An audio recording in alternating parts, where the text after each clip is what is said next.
The note sat there, mocking me with its brevity and finality. Joey, I'm stepping away for a while. Not sure how long. It's not about you, just a new someone. Please don't try to track me down or reach out. This is something I have to do. Love, Shelly? Boom. Just like that, my world turned upside down. 21 years together and she's gone in the blink of an eye, vanished into thin air. I'm Joe Mason, and my wife goes by Michelle, but everyone calls her Shelly. We've been intertwined since the days of grade school, our parents sharing professional spaces. It wasn't until our junior year of college that sparks flew between us. Different paths in our early years, me bouncing around various public schools while she did her thing elsewhere. But college changed everything. Senior year, we took the plunge and moved in together. Post-graduation, a summertime wedding sealed the deal. Shelly, with her perky demeanor, blonde locks, and that twinkle in her blue eyes, stands in stark contrast to my more grounded, brown-haired, brown-eyed self. Professionally, I run my own legal show, dabbling in a bit of everything. Shelly, on the other hand, commands a team as a nurse supervisor at the local hospital. We're both 42, both dedicated to staying in shape through gym sessions, hikes, and a bit of volleyball for good measure. Shelly's all about the aerobic dance routines at the gym, while I prefer the raw power of pounding a heavy bag, doubling as both a stress reliever and a strength builder. We have 2 kids going off to college, James, who is 19, and Susan, who just turned 18. On a sunny day in April, a note came into my life, and I wasted no time in calling the kids. James was the first to pick up the phone. I told him about the letter, and his reaction? He was just as shocked as I was. I promised to keep him informed, and I did. Next was Susan. She took it calmly, not as surprised, but still hurt. It turns out she had a feeling something was up when she saw Mom chatting with a guy from work during lunch. His name's William Connor, she said. But did she suspect something? Not exactly. Just felt a bit uneasy. She had her doubts, but didn't say anything, now blaming herself for not speaking up earlier. Don't worry about it, Susan, I told her, accepting the harsh reality. I'll take care of it. You just relax.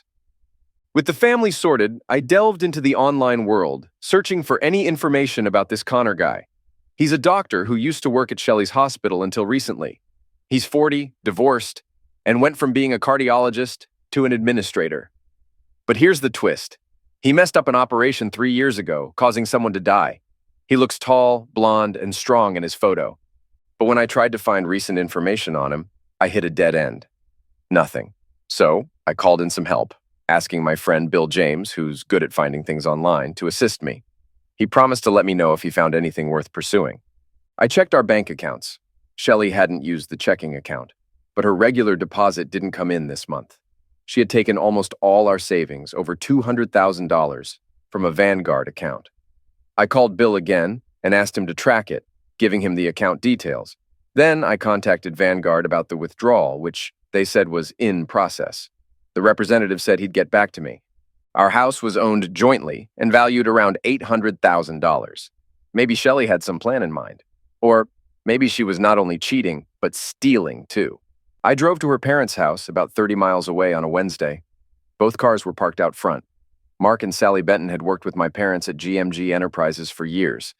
They used to socialize more when I was younger. I never had any issues with them and thought they raised their daughter well, until today. I knew Shelly was close to her mom. I walked up to the front door and knocked. Mark greeted me and wasn't surprised to see me. He stepped aside and led me to the kitchen in the back where Sally sat at the table with a glass of water. Hey, Sally, what's going on that I don't know about? Mark explained, Well, Sally mostly knew that Shelly was heading down a dangerous path. We saw it that way. She talked to her mom about it and we agreed not to tell you until she had a chance to talk to you herself. Sally, she didn't give me any chance at all. And she emptied out our savings. I might have to consider getting her arrested for that. Unless she sends half of it back soon. Needless to say, I'm really upset with her and her partner. Joe, there's no need for that kind of language, Sally interjected, not really angry. She thinks he's her soulmate. And what about you? Because I think he's a thief, at least of money. I met him once. She brought him here about a month ago. She didn't say why he was with her then, just introduced him as a co-worker. We had a conversation. At the end, I thought she was introducing him to her parents. Later, I warned her, but obviously she didn't listen. I assume you know where she went. Where? We're not supposed to tell you, Joe. She's worried about how you'll react. Sally, Mark, I'll find her in a couple of days anyway, and she's absolutely right that I'm reacting badly. Just as I was there, my phone rang. It was Bill. He told me that Shelly and Connor got jobs at a hospital in Pittsburgh and rented an apartment nearby. They shared a bank account, but the 200 grand hadn't shown up yet. Bill thought it might be offshore. If so, he could still track it, but it would cost. He promised to update me. Mark and Sally watched me during the call. They saw me jot down the hospital, bank, and apartment addresses in a notebook. Bill also gave me their cell phone numbers, but I didn't write them down. I remembered instead. I didn't want them to know I had that info. Sally asked, "If she comes back and wants you back, will you take her?" "Why would she do that? She seems to want a total break, no contact. It doesn't sound like she'll come back, except maybe for money." "I think she'll want to come back, Joey, but how long? I'm not sure." "If she apologizes right now, maybe we can go to counseling. But the longer she's away, with another man, living as husband and wife with him, well, you know, I don't want you two to split up," Sally said, tearing up. Mark comforted her with a pat on the shoulder. I said my goodbyes to them. As I got back to my office, Bill rang again. He mentioned that Vanguard had paused the transfer of the 200K due to potential fraud concerns. Even though it was a joint account, they weren't releasing the funds yet. There seemed to be some irregularities in the transaction. I shared what they told me when I called them. Upon calling back, I stressed that the withdrawal wasn't right. They explained they halted it due to several anomalies in the process. I had a colleague in my office draft an emergency TRO aimed at Vanguard, Connor, and Shelly. It took about an hour. Then I had it electronically filed. That should delay the theft for a bit. A TRO is a temporary restraining order, often with an application for a permanent one attached. I phoned my folks in Oregon, where they were retired, and informed them of the situation. They were surprised and sympathetic. Afterward, I pondered what more I could do, and more importantly, what I wanted to do.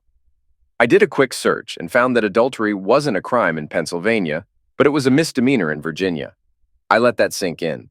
Deciding to seek advice, like I often do with tough problems, I called my mentor, Uncle Jed. He was my mother's older brother living near us in D.C. He used to be a lawyer but retired a few years ago. However, to me, he was more of a source of wisdom, not just in law, but in life itself. I inquired about visiting him, and we set up dinner plans. I decided to grab a fancy pizza and beer to bring to his place. While waiting, I called a private investigator I knew. I asked him to find out how long Shelly and Connor had been involved intimately. Maybe it had been happening for a while.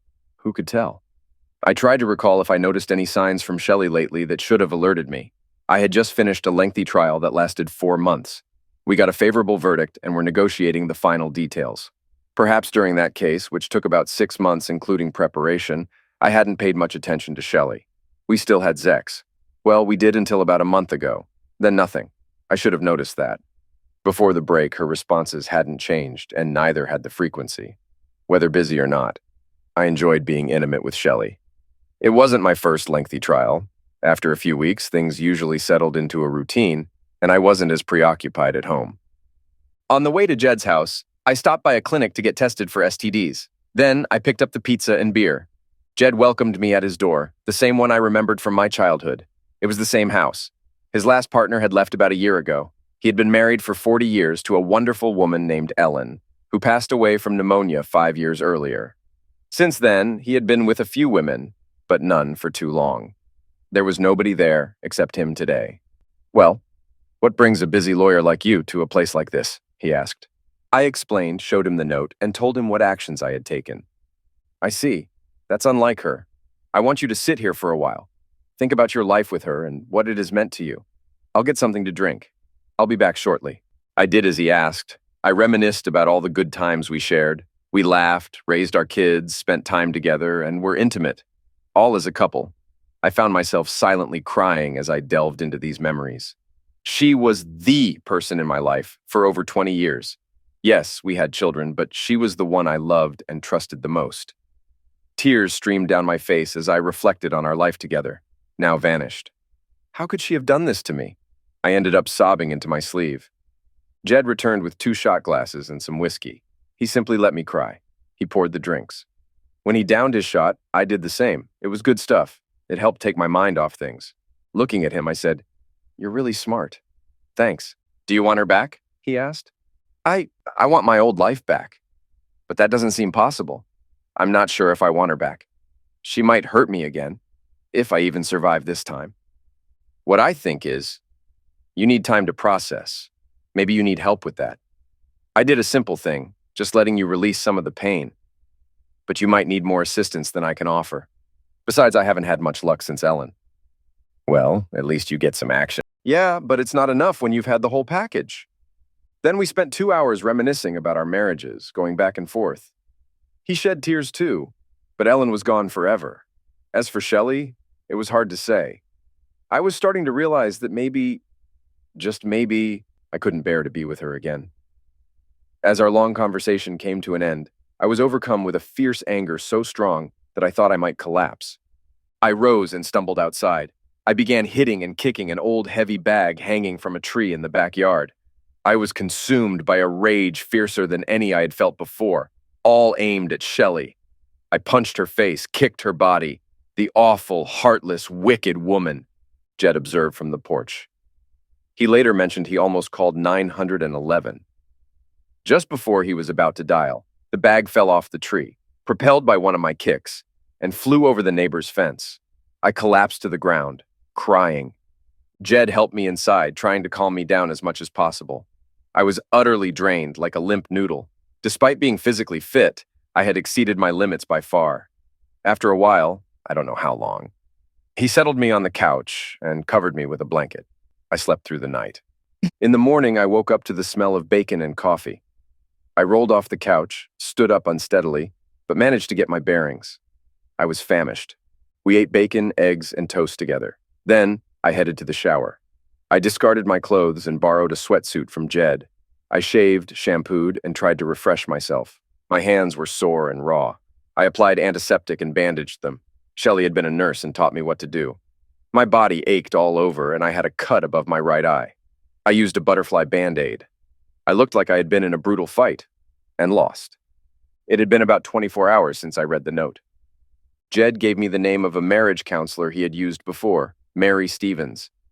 He believed she could help me sort things out. He mentioned that marriage counseling didn't necessarily require both parties. I accepted the card. I drove home, changed into work attire, and headed to the office.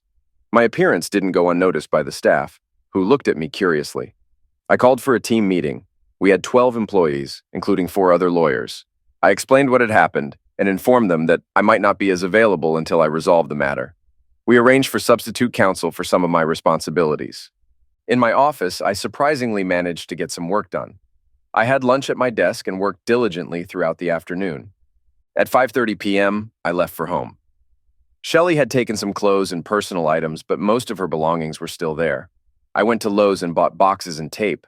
I systematically packed her things, clothes, books, photo albums, shoes, into the boxes and stored them in the garage. Since Shelly's car wasn't there, there was space available. I informed Bill that Shelly had her car.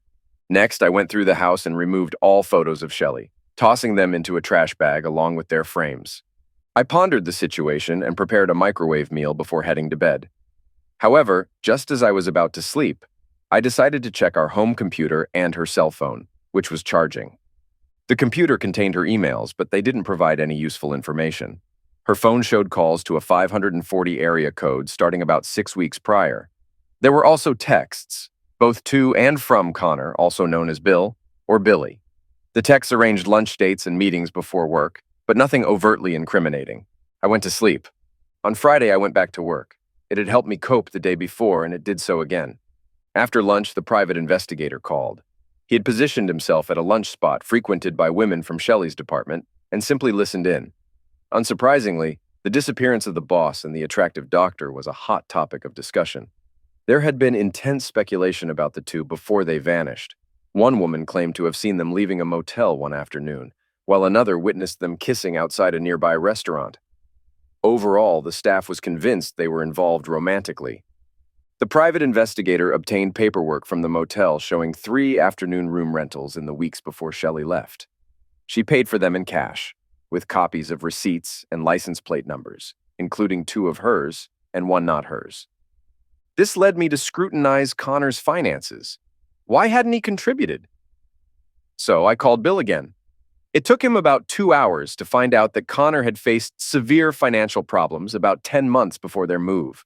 He was behind on his mortgage, car payments, and credit cards. His hospital salary was being garnished due to divorce and overdue child support. I realized that the whole situation might have been about money on his part, specifically the $200,000. Initially, I felt sorry for Shelly, but then frustration overwhelmed me. I punched a nearby office chair, causing a commotion.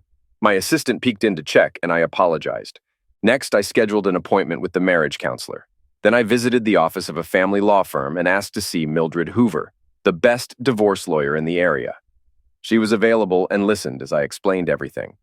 I learned that the temporary restraining order, TRO, was set for the following Monday, and Shelly had already been served at work in Pittsburgh. I didn't need Mildred for that. My firm could handle it. I sought her advice on what to expect in a divorce. She reviewed some financial data and spent time on her computer. It seems she might not come out of this too bad. Your law practice is protected due to the prenuptial agreement. She would receive half the value of the house and half of the assets acquired during the marriage, which is likely most of the assets. However, she'll still have enough to live comfortably. Let me mull this over. We'll wait to see what happens at the TRO hearing. But go ahead and prepare the documents. Include adultery and any other relevant issues. That evening, I had a microwave pizza and went for a long run. Around 9:30, I called Susan. She answered just before it went to voicemail. Hey, Dad, how are you? Okay, just wanted to know if you heard from your mom. Well, I did, but I promised. Shoot. She said you were trying to get her and Connor in trouble. She said she has to be in court or have a lawyer there with her on Monday. She was upset. What's going on, Dad? It's about a lot of money. Someone tried to take it from our joint investment account. I filed to stop that so we could sort it out. I'm not sure if your mom was aware of it, though. Okay, is she safe with that guy? She seemed worried. I don't know if she's safe. It's up to her, really. She can leave if she feels threatened. Why do you ask? There was some shouting in the background. A man. I couldn't hear what he said, but it sounded angry. Mom said it was nothing. I hope so. There's not much we can do from here. We discussed her school and a new friend she made, then hung up. I had a restless weekend. Monday was significant with the TRO in the morning and a counseling session in the afternoon. I spoke with James, who hadn't heard from his mother. Later, I went to the gym where I encountered Shelly's friend, Clara Barton, a nurse. Clara attempted to avoid me, but I intercepted her. I don't want to talk, Joe. It wouldn't help anyway. You knew she was messing up, Clara. Why didn't you inform me? She said you wouldn't react well. Might get violent. I'm more her friend. I didn't know you well enough to determine if she was lying. Well, what about this guy? Connor? Is he trouble? Because that's the vibe I'm getting. Yes, he's trouble. I warned her, but I'm sorry, she was getting the intimacy she wanted. She believed she was in love, and he was her soulmate. Yeah, I heard that from her mom. I wish she had just talked to me about it instead of sneaking off like she did. I think she'll return soon. He's not her soulmate. This might blow over if you're patient. Nope, it won't blow over. She made her choice. She can't come back to me. Clara shrugged and returned to the treadmill. She looked attractive in her workout attire. I let her catch me looking when she resumed exercising. We exchanged smiles, and I admired her from behind as she exercised. She noticed me watching her in the mirror and smiled back. As she increased the treadmill's speed, it emphasized her figure. I blew her a kiss and walked away, but I stored the encounter in my mind. Perhaps I'd be single again soon. No harm in preparing for that possibility. The pleasant interaction with Clara lifted my spirits. I became aroused thinking about her. It had been a while since I had sex due to the dry spell with Shelly. I wore loose gym shorts and took a spot on a leg push machine across the room. I set the weight high and did 3 sets of 12 reps. Then I increased the weight. Clara got off the treadmill and approached me. We locked eyes as I lifted a heavy stack of weight 3 times. No easy task. After the last set, I lay there breathing heavily, observing her. I suppose I've stirred something up, she said, eyeing my crotch. I didn't try to hide it. I feel guilty, but I'm willing to overlook that if you'd like to shower at my place across the street, she offered. Deal. I'll grab my stuff and meet you out front. No need to get your stuff. You can come back after, she said with a smile, licking her lips. I hope you're not too worn out. Clara, in her late 30s, was of medium height with a tight, curvy body, brown hair, and hazel eyes. She was conventionally pretty and had been divorced for some time. Clearly, she was prime rebound material for me. I immediately stood up from the bench and followed her out of the door. There were only two other people, a man and a woman, who looked at us as we left, all of us smiling. Clara guided me across the street to an apartment building, up to the second floor. The view on our way up was stunning. She was giggling and swaying seductively. Opening the door, she gestured for me to enter. While I glanced around briefly, she approached from behind, turned me around, and pulled me close. Tipping her head up, we kissed passionately. She pressed against me, her tongue exploring my mouth. Breaking the kiss, she gasped, "I always wanted you, but you were the boss's husband. Now I'm going to have you." "I'm all yours," I chuckled, undressing eagerly as she revealed her toned body. With passion in our eyes, we explored each other on her bed, reaching intense climaxes together before collapsing in exhaustion. After a short while, she exclaimed, "Wow, oh Joe, how quickly can you get ready again?" "I'm not sure. That was incredible. You're so tight and strong," I replied. The answer to her question came about 60 seconds later. When I became aroused again, she climbed on top of me and rode me. She kissed me deeply, tasting herself on my cheeks. After some gentle lovemaking, she intensified her movements, and I matched her vigor. We were back to passionate closeness, only this time she took the lead. I didn't mind at all. Once again, we reached climax almost simultaneously, and she collapsed onto me. I drifted off to sleep for a while until she woke me up. "You need to go get your things. Bring them here. You can shower here," she said. It was dark outside. I got dressed and quickly jogged over to retrieve my clothes. After stuffing them into my bag, I returned. The woman from earlier smiled as I left. "Did you have a good time?" she asked. "Yes, thanks for asking," I replied. Back at Clara's place, she had already showered. I followed suit and put on a fresh pair of gym shorts from my bag. That was all. Clara wore a terry robe, and I knew I'd be taking it off her later. "We need some food and beer," she said, opening the fridge to grab 2 bottles of pale ale. From the freezer, she retrieved a pizza and popped it into the oven, setting the timer. We cracked open the beers and started sipping. "So, do you really mean it that you won't take her back?" At that moment, I did. Maybe it was too soon. But today, being with you might have changed my perspective. "So you're saying if she did it, you could too?" "I'm saying being intimate with you might convince me it's time to move on. And why does everyone assume she'll want to return? She must have considered leaving deeply. She might realize soon that she's made a mistake. Then perhaps she'll gather the courage to ask for another chance. But maybe not. She might feel too ashamed. I'll say this much. She's been having sex with this guy for a while. I don't know if I can forgive that. We're probably done. I can't imagine anything she could say to change my mind." "Well, big guy, no matter what happens, you can always come here, and I'll give you a good time. That's a promise." By the time I finished my beer, the pizza arrived. We devoured it in 15 minutes. Continuing our evening with a drink, she relaxed in the armchair while I passionately brought her to climax multiple times. Transitioning to the floor, she skillfully returned the favor, leading to a moment of profound intimacy as she savored every moment.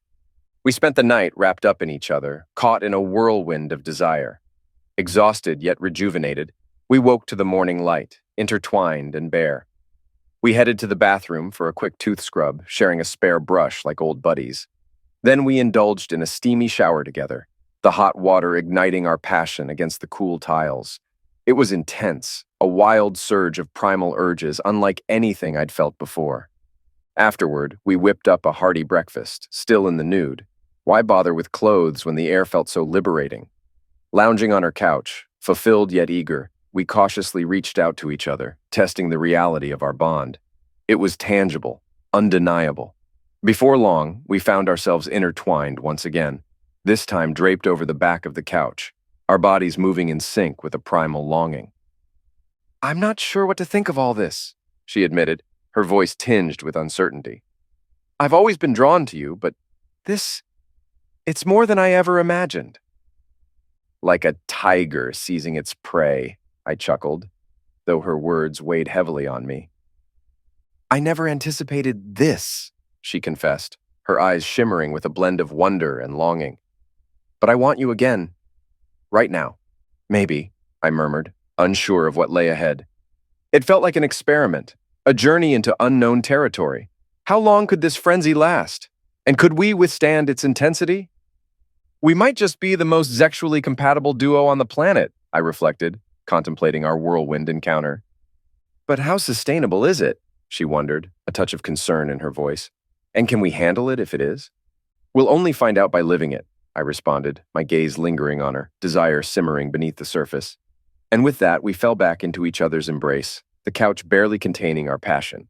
In that moment, thoughts of the future faded away, replaced by the raw, unfiltered passion of the present. I think it's time we freshen up and head over to my place, I suggested, breaking the silence after our laughter. I need to change and catch up on some emails. If you sit on the other side of the car, we might just make it there. It's not too far away. Her laughter was contagious, and I couldn't help but join in.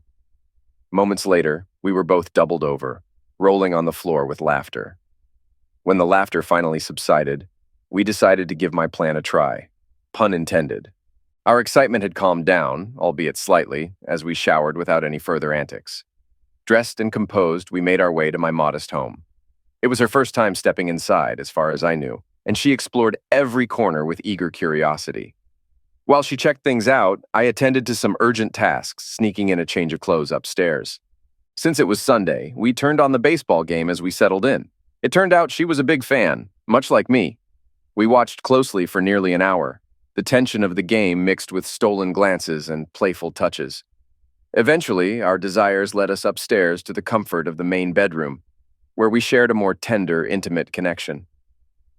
It was a rare moment, a mutual climax that left us both breathless.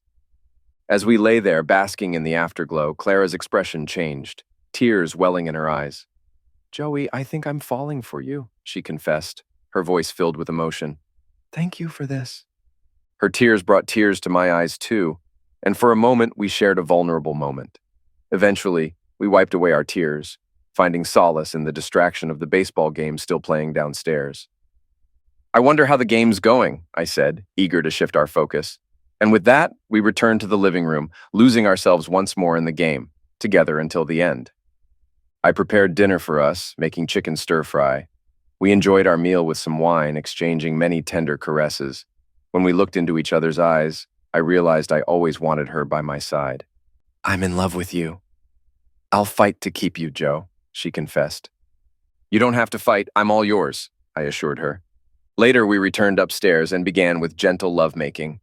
But it quickly turned into passionate, primal sex, repeated several times, even in the morning. Over breakfast, I mentioned my upcoming court appearance and therapy session. "Maybe I won't need as much therapy now, but I'll still go. If you're still here when I return, I'll cook again." "I'll be here. Well, probably unclothed," she joked, and after a laugh, I kissed her and drove her home.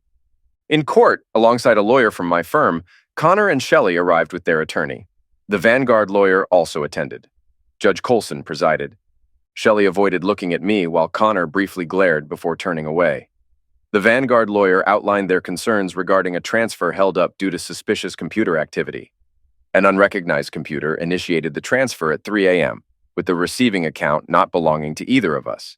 The firm stopped the transfer to avoid liability, hence they were relieved to have obtained the TRO.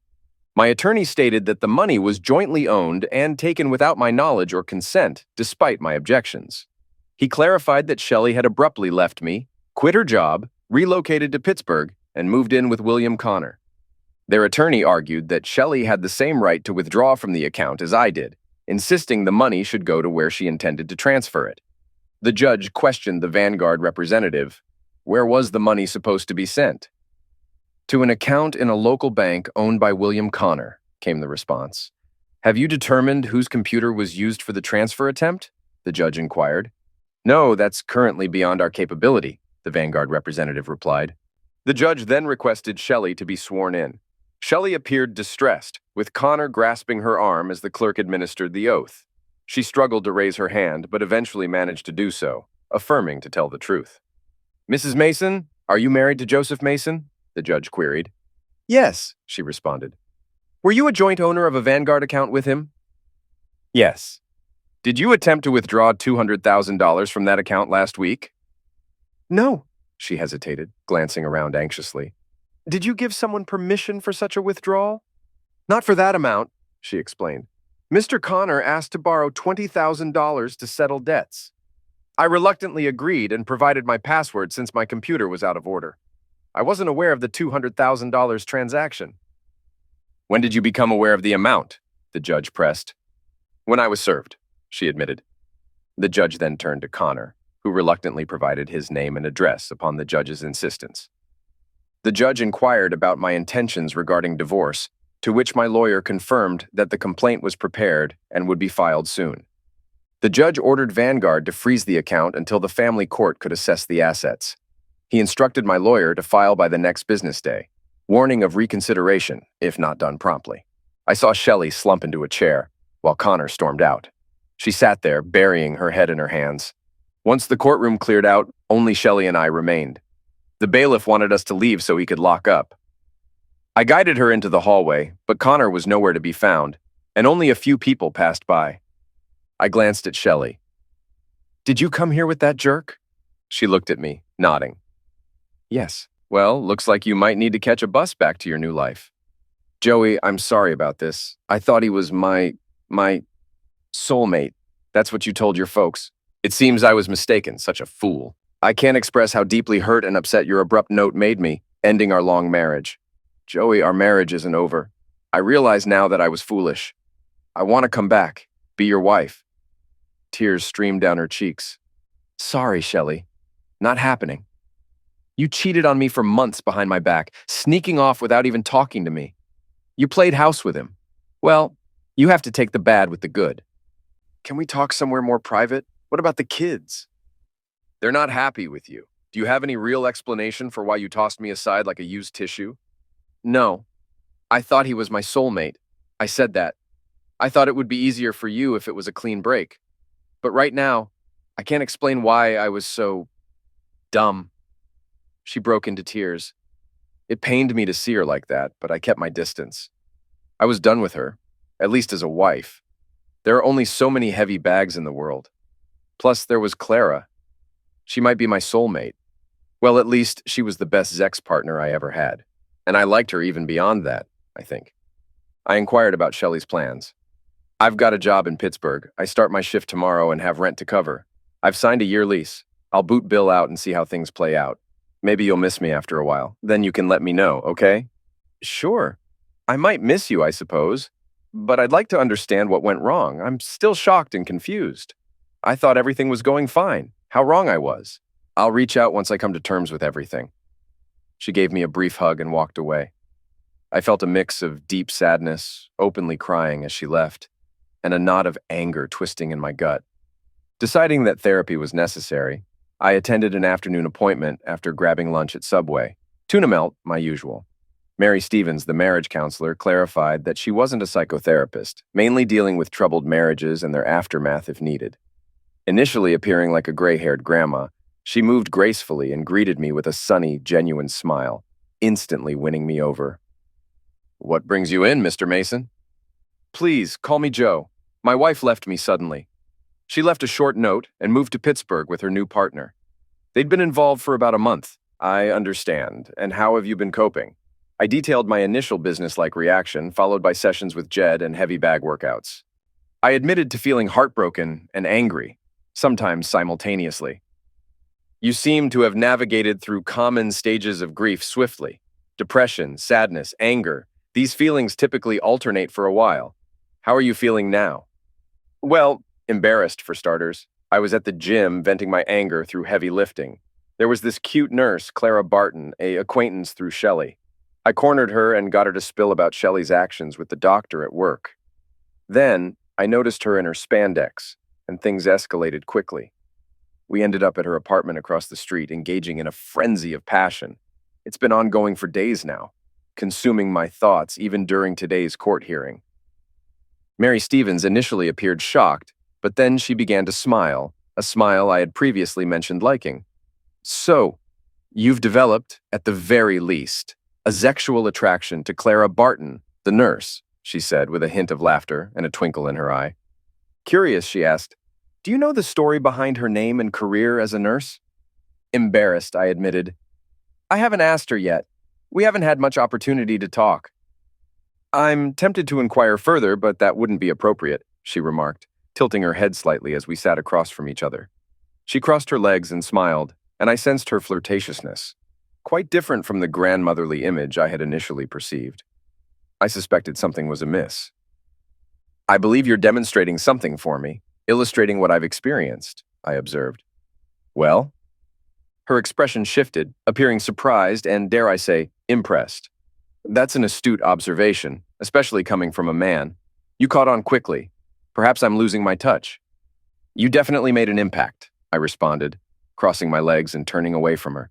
The point I was trying to make, and I think I succeeded, is that you might be particularly vulnerable to advances from women at this time, she explained. I'm not saying Clara's feelings aren't genuine, or that your response isn't sincere, albeit somewhat one-sided. But I suggest you get to know her better when you can find the time to talk. I'm sure we will, Mary, I assured her. She chuckled. You're quite witty, Joe. I understand your point. Clara did mention finding me attractive, but forbidden, I recalled. However, Joe, I don't want to dampen this relationship, though I doubt I could. But I do want to emphasize that what you're experiencing may go beyond typical rebound sex. It could be genuine and lasting. There have been instances of exceptional sexual compatibility, albeit rare. I brought this up to separate, for now, your new relationship with Clara from your marriage. Why? Isn't my new relationship my choice? I questioned. Yes, it is. But I'd like to explore your previous marriage and how it might influence your future behavior, she clarified. Okay, I understand. Our marriage seemed solid. I loved her, thought she loved me. We raised our kids, didn't argue much. I made time for our relationship, especially Zex. And before she left, after a long trial, we went about a month without Zex, both of us. She found it elsewhere, and I didn't notice. My fault. Shelly's youngest daughter left for college, and you were busy. Maybe she felt old and lost, Mary suggested.